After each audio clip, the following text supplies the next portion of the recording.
Mis siis, kui selle USA, Iisraeli, Iraani konflikti suurim kaotaja ei ole mitte pommitatav riik, vaid hoopis see, kes vaikselt selle naftat ostab? Praegu, kui raketid tabavad Iraani ja Hormuzi väin on kaose äärel, seisab Hiina silmitsi probleemiga, mida ta ei suuda kontrollida, asendada ega endale lubada. Peaaegu pool Hiina imporditud naftast liigub läbi ühe kitsa pudelikaela ning suur osa sellest tuleb Iraanist soodushinnaga. Kui see isegi osaliselt ära võtta, hakkab maailma suuruselt teine majandus kiiresti survet tundma. Tehased aeglustavad tööd, transpordikulud tõusevad järsult ja energiajulgeolek muutub strateegiast peaaegu üleöö kriisiks. Ma mõtlen, vaadake lihtsalt inimesi, kes seisavad järjekorras tanklates üle Hiina, kui puudus süveneb.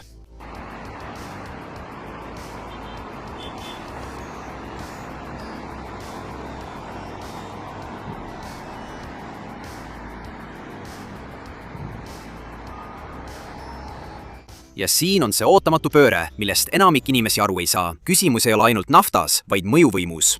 See sama konflikt, mis kahjustab Iraani, surub Hiinat vaikselt nurka, katkestades ligipääsu odavale energiale, paljastades haprad tarneahelad ja sundides Pekingit tegema raskeid valikuid, mida ta on aastaid püüdnud vältida. Ja see video selgitab, miks see sõda ei ole lihtsalt järjekordne Lähis-Ida kriis. See on otsene löök Hiina majandusmootorile. Ja see võib kujundada ümber ülemaailmse jõudude tasakaalu kiiremini, kui keegi oskas oodata. Tõde on see, et Hiina seos Iraaniga on palju sügavam, kui paljud inimesed arvavad, ja sellest on vaikselt saanud üks Hiina majanduskasvu tugisambaid. Aastal 2025 importis Hiina iga päev umbes 1,4 miljonit barrelit Iraani naftat. See pöörane arv moodustab umbes 13% kogu Hiina meritsi imporditavast naftast. Iraanile kehtestatud sanktsioonid peletasid enamikud teised ostjad eemale, võimandades Hiinal sekkuda ja osta üle 90% Iraani ekspordist. Veelgi enam, Hiina ei ostnud lihtsalt, vaid ostis targalt. Need naftabarrelid tulid sageli suurte allahindlustega, tavaliselt $20–30 turuhinnast odavamalt. Nagu võite ette kujutada, võimaldas see Pekingil ostudelt miljardeid säästa, aga kuidas nad sanktsioonide tingimustes selle nafta kätte said? Lihtne. Nad vedasid seda Iraani varilaevastiku kaudu, tegid vaikseid ümberlaadimisi laevalt laevale sellistes kohtades nagu Malaisia ning kasutasid paberimajanduse kihte, mis hoidsid kõik radarilt eemal. Aja jooksul ei olnud see enam lihtsalt kaubavoog, sellest sai hästi toimiv süsteem. Shandongi provintsis rajasid väikesed sõltumatud rafineerimistehased, mida kutsutakse teekannudeks. Kogu oma äri sellele odavale, raskele toornaftale, muutes selle diisliks, bensiiniks ja kemikaalideks, mis lähevad otse laiemasse majandusse. See pidev odava naftavoog tegi rohkemat kui hoidis rafineerijad hõivatud. See aitas kujundada Hiina ülemaailmset konkurentsieelist. Seda seetõttu, et kui impordikulud püsivad madalad, muutub kõik muu lihtsamaks. Tehased saavad rohkem toota, hinnad püsivad konkurentsivõimelised ja eksport jätkub. Kasv tundub stabiilne, sest selle alus on kindel. Kuid niipea, kui see varustatus hakkab kõikuma, hakkab kogu pilt muutuma ja just sellises olukorras on Hiina praegu. Näete, Iraani sõda on rebinud Hiina nafta eluliini katki, jättes Pekingi silmitsi kasvavate kulude ja ohtliku ebakindlusega. Hormuzi väin, kitsas läbipääs, mille kaudu voolab peaaegu viiendik maailma naftast, on muutunud tulipunktiks. Naftatankerid, mis varem vedasid Iraani toornaftat Hiina sadamatesse, seisavad nüüd USA, Iisraeli, Iraani sõja tõttu silmitsi mitmete raskustega. Ja nüüd on sellest, mis kunagi oli stabiilne odava naftavoog, saanud riskantne hasartmäng. Hiina jaoks ei ole see kauge risk, see on otsene haavatavus. Umbes 37–40% Hiina meritsi transporditavast naftast liigub läbi selle koridori, sealhulgas tarned Saudi Araabiast, Iraagist, Araabia Ühendemiraatidest ja Iraanist. Kui kõik kokku liita, siis umbes pool Hiina kogu nafta impordist tuleb sellest piirkonnast. Nii et kui siin pinged tõusevad, on mõju kohene ja seda on raske vältida. See on sundinud Hiinat otsima alternatiive, samal ajal kui maailma naftahinnad on tõusnud üle $100 barreli kohta. See häire ei mõjuta ainult kasumimarginaali. See paljastab, kui habras on Hiina sõltuvus Lähis-Ida tarneahelast tegelikult. Praegu on iga samm Iraani nafta hankimisel muutunud ohtlikuks hasartmänguks. Hormuzi väin on täis miine. Iraani kiirründepaadid ahistavad naftatankereid ja droonid on juba rünnanud toornaftat vedavaid laevu. Ülemjuht on kuulutanud väina läbipääsu suletuks, näidates selgelt, et Teheran kavatseb seda kitsaskohta relvana kasutada. Tankereid, mis siiski üritavad läbi pääseda, ootavad ees viivitused, kasvavad kindlustuskulud ja pidev oht sihtmärgiks sattuda. Mõned laevad suunatakse ümber Aafrika, mis lisab tarneajale nädalaid ja suurendab oluliselt kütusekulu, samal ajal kui teised jäävad lihtsalt ankrusse, olles vastumeelsed vaidlusalustes vetes riskima. Kõige selle kohal hõljuvad 3 USA lennukikandja löögigruppi, mis on nüüd piirkonda paigutatud, näidates ülekaalukat tulejõudu ja tagades, et igale Iraani eskalatsioonile järgneb kohene vastus. Nende kohalolek muudab lahe militariseeritud malelauaks, kus iga tankeri liikumist saadavad varjuna hävitajad, hävituslennukid ja allveelaevad. Isegi kui toornafta jõuab kohale, on maksed seotud sanktsioonide ja varikanalitega, mis muutuvad üha ebausaldusväärsemaks. See, mis kunagi tundus Hiinale strateegilise eelisena, on nüüdseks muutunud koormaks.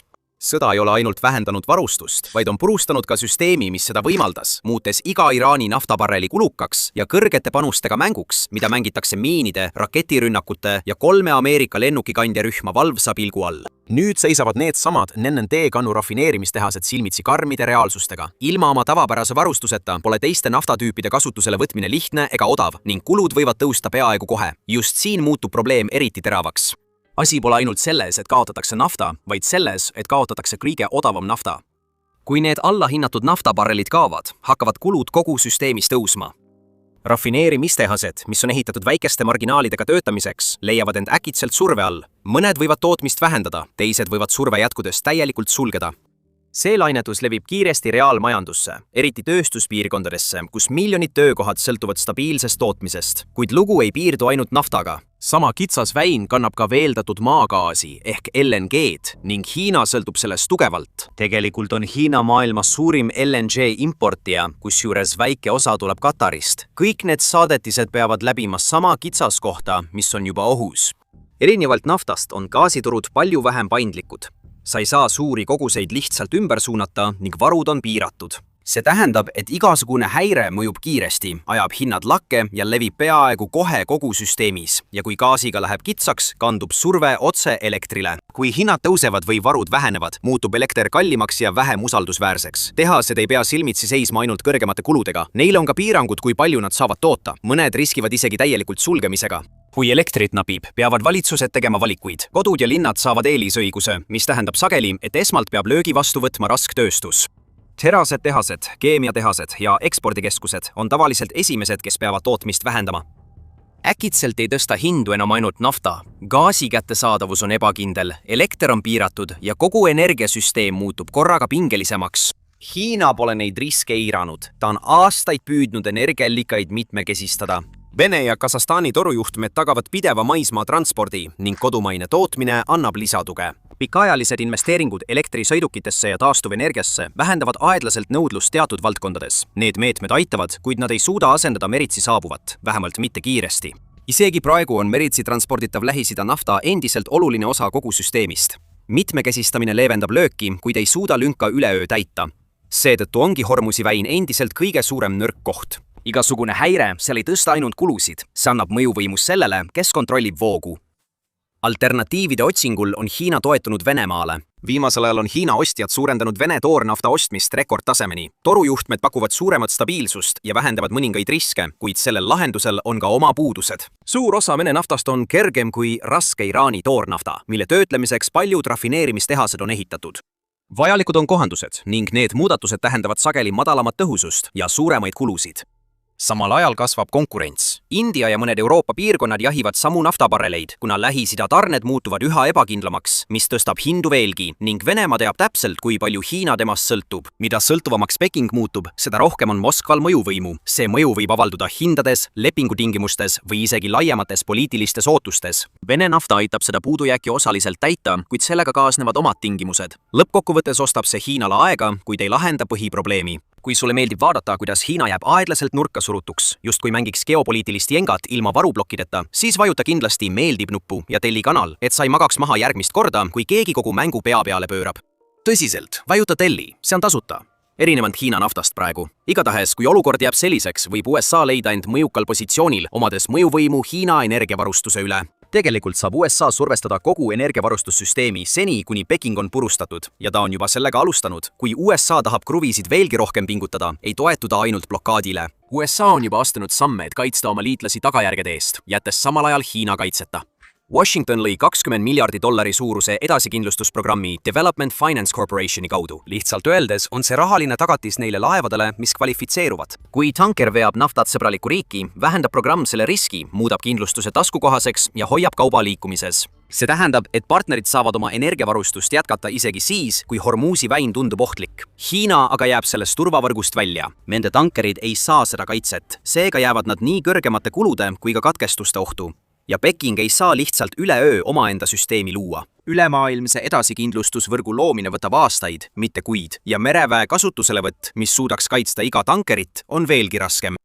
Nii et samal ajal, kui Ameerika liitlased hoiavad oma nafta liikumises Washingtoni kaitse all, seisab Hiina silmitsi kitsaskohaga, mida ta ei suuda lihtsalt kõrvaldada.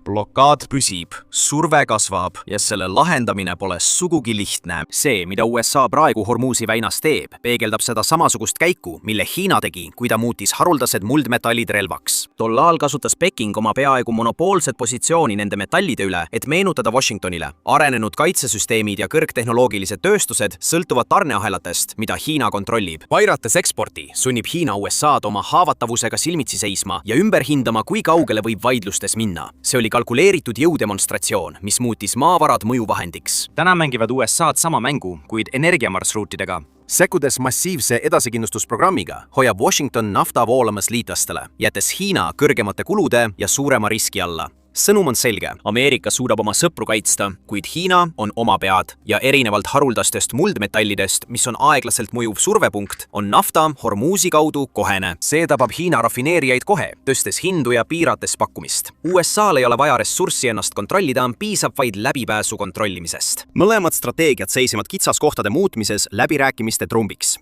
Hiina näitas, kuidas mineraale saab kasutada selleks, et sundida USA'd oma tahtele alluma. USA näitab nüüd, kuidas energiamarsruute saab kasutada Hiina survestamiseks. Erinevad ressursid, erinevad ajaraamid, kuid sama põhimõtteline loogika. Need on globaalsed jõumängud, kus kontroll oluliste varude liikumise üle muutub viisiks reeglite dikteerimiseks. Kelle käes on kitsaskohta, omab ka mõjuvõimu ja selles võistluses on mõjuvõim tõeline võimuvaluuta. Nüüd, kui Iraani naftasaadetised Hiinasse hakkavad kokku kuivama, otsib Peking plaani B. Traditsiooniliselt on selleks varuvariandiks olnud Venezuela. Aastaid oli Caracas elutähtis päästerõngas, saates miljoneid barreleid toornaftat Hiinasse laenude ja investeeringute vastu.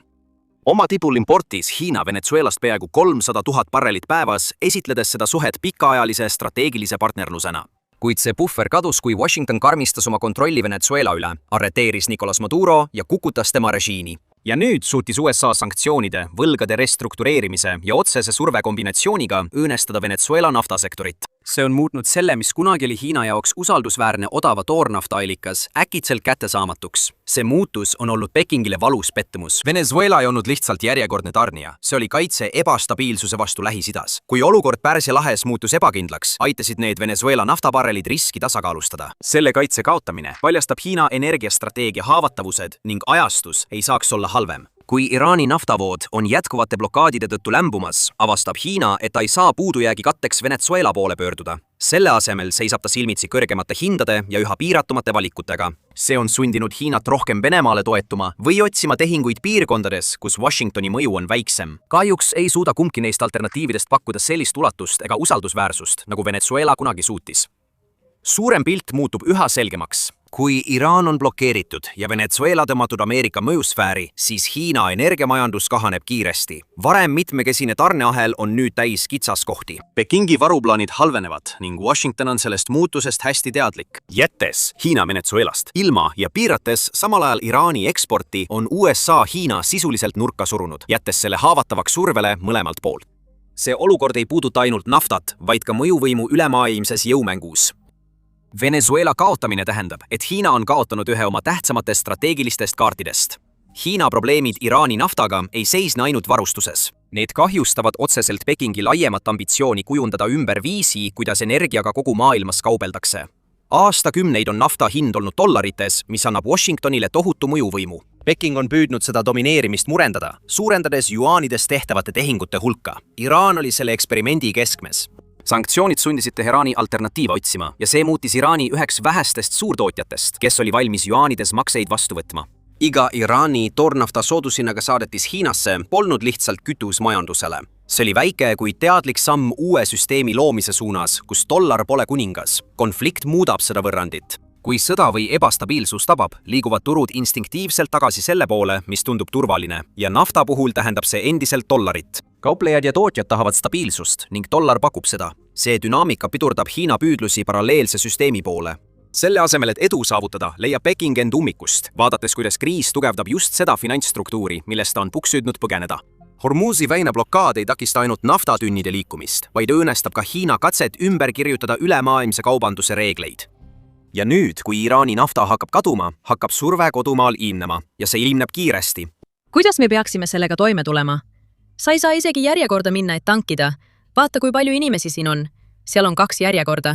Vaata seda poolt. Inimesed seisavad järjekorras mõlemal pool, aga ikka ei saa sisse. Ma ei saanud hommikul sisse. Tulin pärastlõunal tagasi ja ikka on nii rahvarohke. Sa näed seda kõigepealt tanklas. Sellistes linnades nagu Peking ja Shanghai hinnad tõusevad ja see tõus ei jää sinna kauaks. See liigub läbi kogu süsteemi. Veotee juust muutuvad kallimaks, tarned aeglustuvad ja toiduhinnad hakkavad tõusma, sest kõige transportimine läheb kallimaks. Nii muutub energiaprobleem kiiresti igapäevaseks probleemiks. Leibkonnad tunnevad seda poes käies. Ettevõtted tunnevad seda kaupade saatmisel ja kogu süsteem hakkab pingestuma. Mõnes tööstuspiirkonnas kasvab juba frustratsioon, kuna toimuvad kütusehindade tõusuga seotud protestid ja ettevõtted hoiatavad, et viivitused levivad. Isegi Peking peab tunnistama, et sellest on saamas inimtekkeline kriis, mis näitab, kui tõsiseks olukord muutub. Ja samal ajal, kui kõik see toimub kodus, hakkavad asjad ka välismaal lahti hargnema.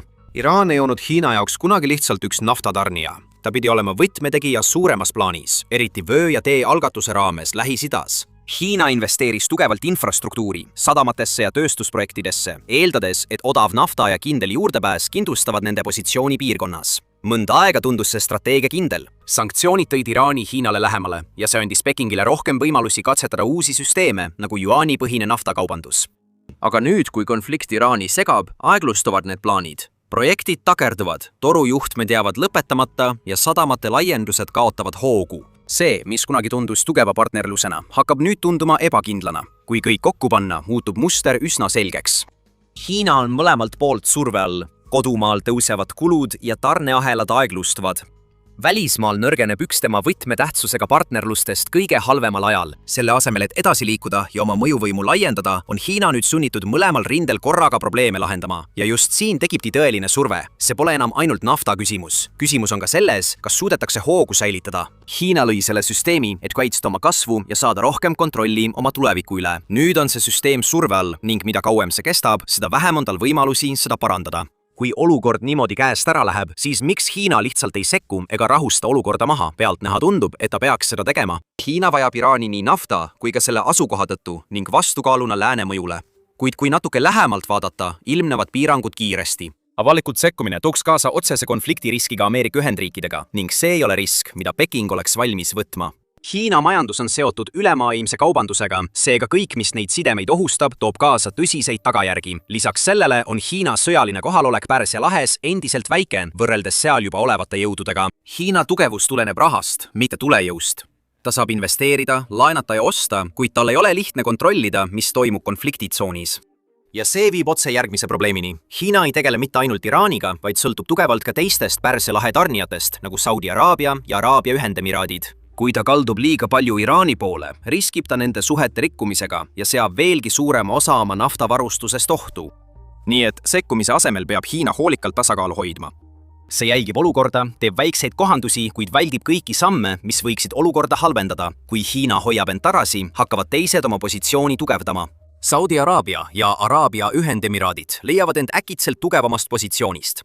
Nad saavad saadetisi paindlikumalt liigutada ja samal ajal kõrgematest hindadest kasu lõigata. See muutus muudab dünaamikat kiiresti. Nüüd vajab Hiina nende naftat rohkem kui kunagi varem, mis annab neile rohkem mõjuvõimu. Seetõttu läheneb Peking neile, pakkudes rohkem investeeringuid ja tihedamat koostööd, et tagada tarnete stabiilsus. Kui Iraanile avaldatakse survet, saavad teised tootjad rohkem mõju ning Hiina peab rohkem pingutama, et kõiki enda poolel hoida. Samal ajal sulgeb see surve ka teised võimalused.